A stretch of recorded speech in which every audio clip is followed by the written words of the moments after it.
Hello everyone, in this video I'm going to be showing you how to make a short animated GIF in Procreate using the animation feature. Procreate is an artist app that can be purchased on iPads only for the one-time price of about $13. This video is for those of you who have experience already drawing in Procreate, and if you've never used Procreate before, I would recommend playing with the app for a while, figuring out all the drawing features before jumping into the animation. The animation I'm demonstrating today will be very beginner level friendly, and you don't need to know anything about animation before you do this, so let's get started. First thing you're going to do is open Procreate app and go to a canvas. It's all a preference on how big you want your canvas to be and what color you like it. I don't like a white background. I changed mine to this light green. And then once you have your canvas set up, I always like to add a grid to mine, especially if I'm doing like dynamic drawing where it needs to like stay in place. It helps to have the grid. I just draw it on there with blue and then I give it a lighter opacity. I'm going to be doing a walking dog, so I already have my sketch done. And once you have your sketch, you should figure out what parts of your animation you want to move and how will they be moving. Each part will be drawn on a separate layer so that they can be easily manipulated for the animation. So I'm drawing this dog, and I know I'm going to have the body, ears, and nose move together, and then the frontward paws and tail, and then the backward paws, both on separate layers. And it should look like this when you're done. So as you can see, I have the different parts of the dog, the body, the feet, the little detail I added. It's going to give it some motion later. And now that you have your image made up of separate parts, we can move quickly into the animation. But before I do that, I want to run through the different options that you have when you turn on the animation assistant. So I have this sample animation. I'm going to show you guys how it works, just like visually using this little image I drew. So you're going to go to the settings and go on the canvas actions. You're going to turn on the animation assist, so you're going to see a little module pop up at the bottom.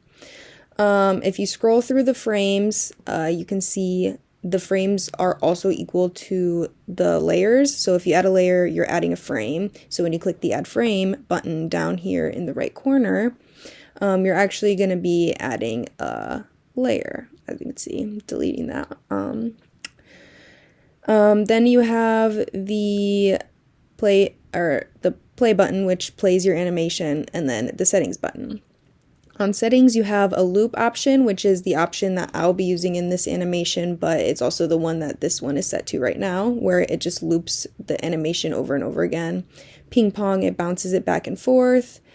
And then the very last one is the one shot, and that one just plays it once and then it stops. So then you have the frames per second, which changes the speed of the animation. As you can see here, when you turn it up, it goes faster. Turn it down, it slows it down. Just like that. And then the onion skin frames refer to all of the layers. So the layers as you go, they're called onion skins in the animation assistant. This just allows you to show how many you want to show. So the max layers you can have is as many as you have, and then I usually keep mine lower. It's just easier to visualize everything that way. And then you can also change the opacity. This just helps you like see what the image looked like before, so you can get that that motion more easily. Then you also have the option to blend the primary frame. This just makes the layer that you're working on more transparent so that you can see the frame behind it better. And then you can also change the onion skin colors. I just have mine set to blue. Obviously, this one is a preference.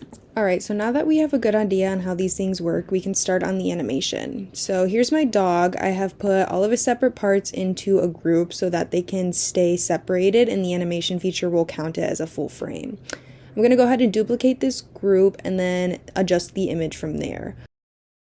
So with the second layer, I'm going to just adjust everything very slightly. I'm going to move the dog's body upward, the legs inward a little bit, and the tail upward, just so I can start to get that walking motion. Once I have my second layer looking the way I want it, I'm going to duplicate the second layer and begin my third layer. And then so on and so forth until I get the full walking motion, the legs going back, and once I have the legs going back, I can reverse it and have the legs going forward so that we can get the full animation. Okay, so now I have the first 5 frames of my dog. 1, 2, 3, 4, 5. the dog's legs go backwards. So as you move it, you can see the legs go backwards, and then when you do this and reverse it, you will get the legs going forwards again. So it's a repeated motion, and when we duplicate these layers and set them backwards, it's going to give that walking effect. So you're going to duplicate layer 4 and set it on top of layer 5, duplicate layer 3, set it on top of layer 4, and duplicate layer 2 and set it on top of layer 3.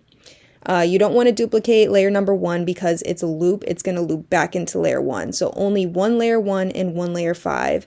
And then when you loop it, it's going to give that walking motion.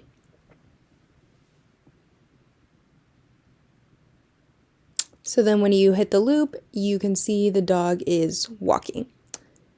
And then you can take away the background and set the preview and export it to whatever platform you want to use it in. And here's the finished animation. You can export this video any way you like. I hope you all learned how to do a short animation. And this is just one way that I've learned, so I hope you guys found it helpful. Thank you for watching.